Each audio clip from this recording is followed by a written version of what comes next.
Hey guys, today I'm gonna show you how to create Midjourney videos. First of all you have to do is type in your prompt by putting in or typing / imagine, and then you have to type in your prompt, or if you have created a prompt you can also paste it. For example, a man walking like a rover on Mars for analyst terrain.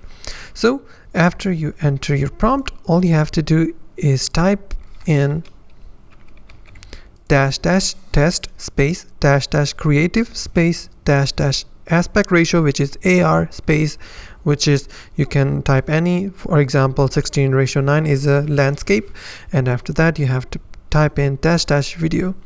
That should be your prompt. Once you type in, hit enter.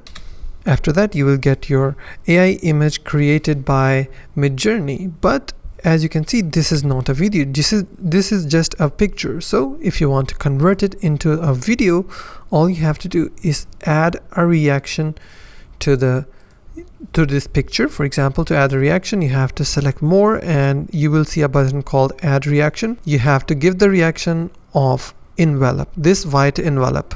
So once you give the, for example, if I give the envelope reaction, now what will happen, Midjourney will text me and it will create a video for me from this picture, and it will inbox me on my direct messages. As this picture is not created by me, so I cannot create a video of this picture. If you have a Midjourney subscription, then you can easily create video just by following this method. If you find this video helpful, please hit the like button and don't forget to subscribe.